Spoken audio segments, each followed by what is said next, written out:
Welcome to Bruno Travel Channel. I'm Mario. Follow Mom and I as we travel Japan. Like and subscribe. On the last leg of our journey in Japan, we explored south of Tokyo some more. We had great weather and set out to see a few local icons in Kamakura. From our stay in Kamata, we take 2 trains along the very popular Keihin Tohoku line, changing in Yokohama to the Tokaido line. Our first stop was actually a curiosity on the way towards Kamakura. We noticed a giant white statue on our right, a giant goddess emerging out of the local forest. When you first see it from afar, it is very impressive. We had to check it out.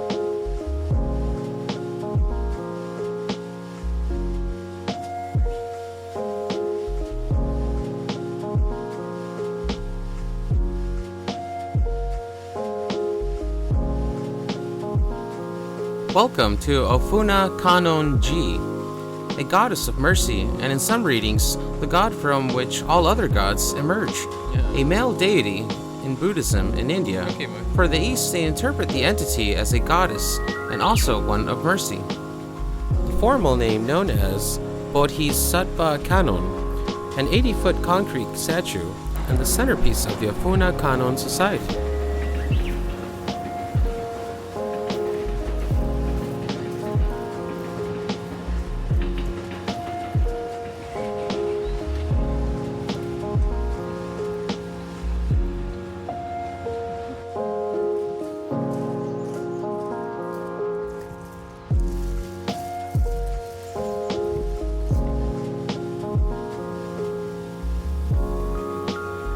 Here we also find a temple, and the statue itself holds a small museum inside.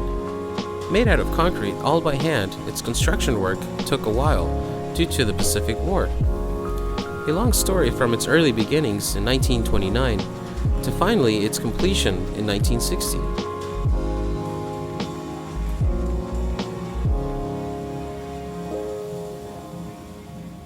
Here at Kanonji, not just the statue can be appreciated, but also ample temple grounds and gardens. A big win for Mom.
The Kanon is also known to incorporate material from Ground Zero in Hiroshima, the site where the first atom bomb was dropped in 1945.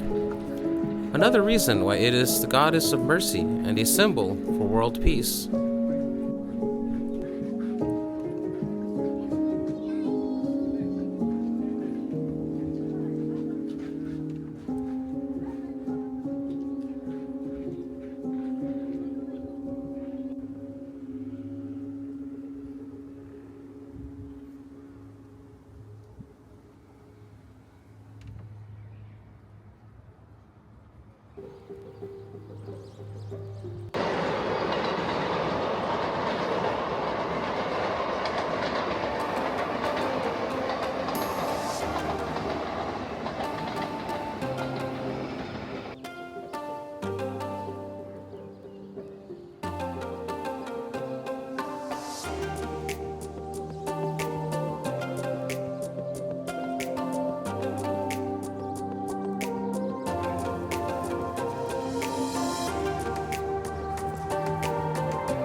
Not far from the Kannon, we visit the main event, the Kamakura Daibutsu, a bronze statue of Amida Buddha dating back to the 13th century, the second largest in Japan, and the pride of Kamakura.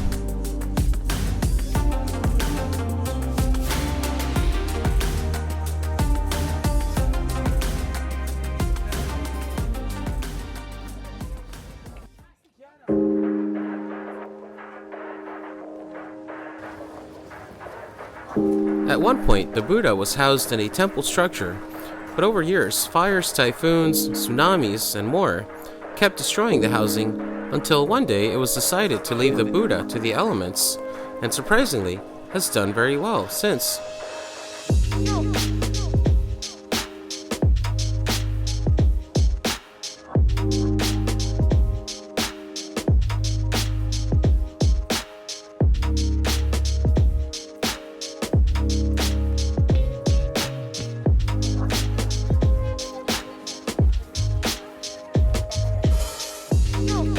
The Great Buddha at Kamakura is 11.3 meters tall and weighs 121 tons.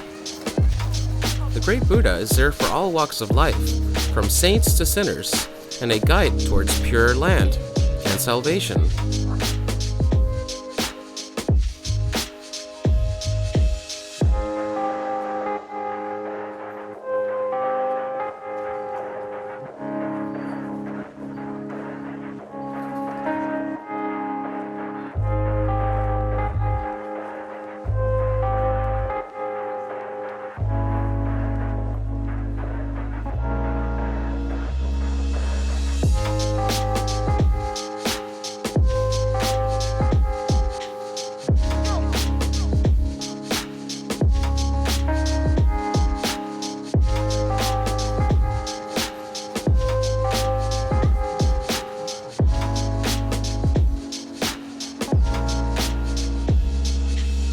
Japan is filled with temples and shrines, and to me, visiting the various Buddhas is a must if one is to begin and understand not just Japanese culture, but also many others from the East.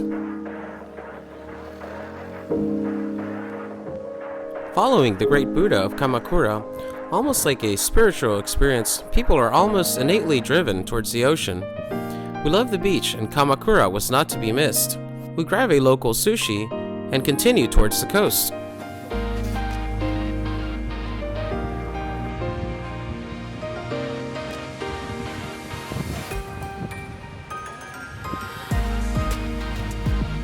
From the center of Tokyo, Kamakura has the closest and most local beaches to escape the summer heat.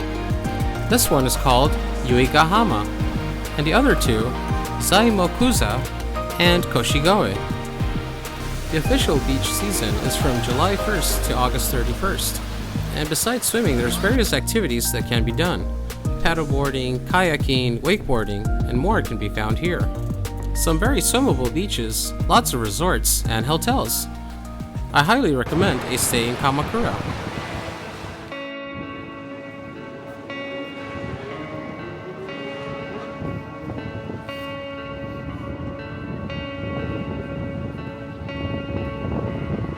It's no surprise Mom and I love Japan, and I think you will too. Respectfully, with an open mind and a little love for its people and all it offers, and its contributions to the world.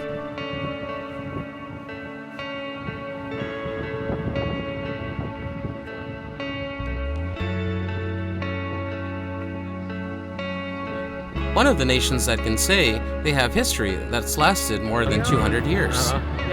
We should learn from history. The ancient world alone has so much to tell us. Yes, technology does great, but sometimes the old way is better anyways.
Life tends to go in cycles, and sometimes, just like the modern brought answers to old problems, the old can bring light into new challenges. Besides, who knows? Maybe we've lost connection to the greater things. It's nice to leave room for discovery and possibility.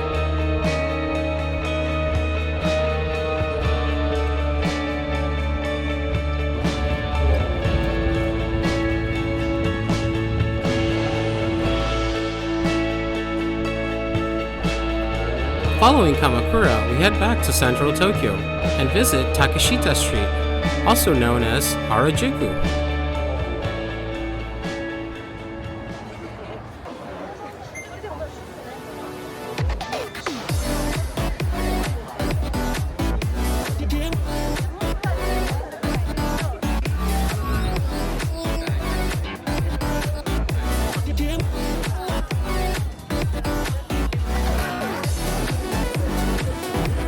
Harajuku is known as a mega shopping and fashions district.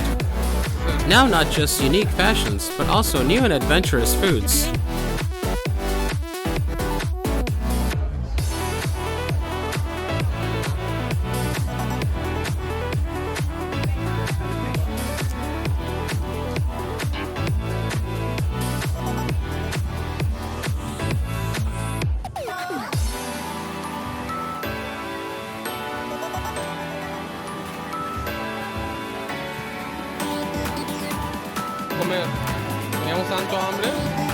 Walking was wearing out on our shoes, so a great time for some updates.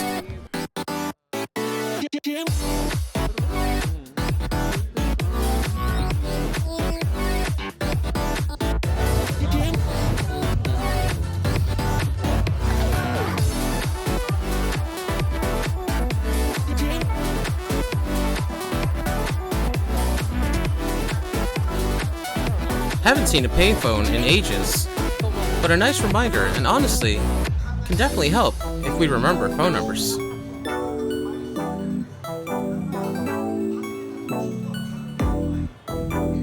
Lastly, yes, once again, Akihabara.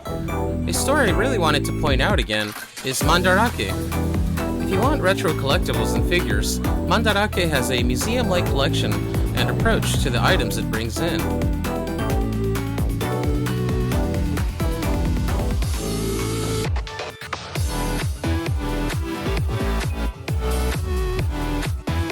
After some shopping, a little dinner at our once again affordable and delicious Saiseria.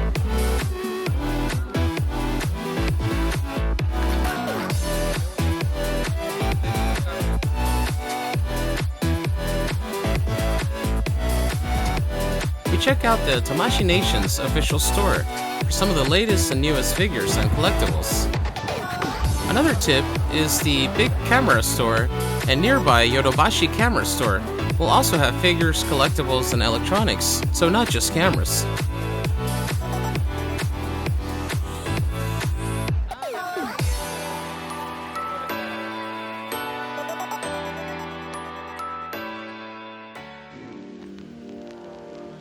Welcome to Tamashii Nations. Just off the electronic gate at Akihabara Station, you can't miss it. Figures do sell out, so keep the other stores mentioned in mind.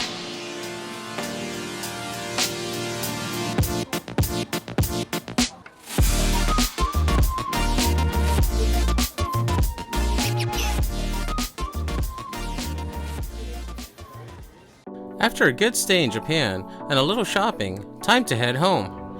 Depending on your stay in Tokyo, Haneda will be your airport of choice. Think about Yokohama, Tokyo Tower, and central areas for Haneda, and Chiba and Ibaraki regions for Narita. Thinking Osaka instead? Most flights almost always stop in Tokyo, and yes, I've run the numbers. You won't save on bullet train fares.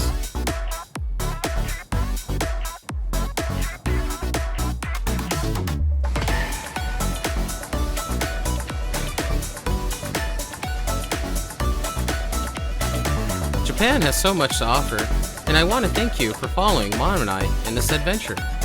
When traveling, things can feel like a mad rush, especially for our first time. I hope we were able to show you a balance between the old and the modern.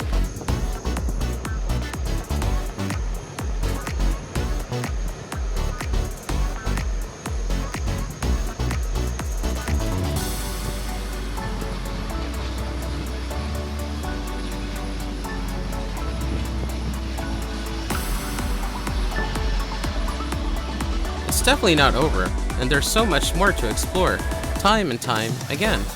My hope is that each time we can breathe a little easier and let the experience soak in more and more.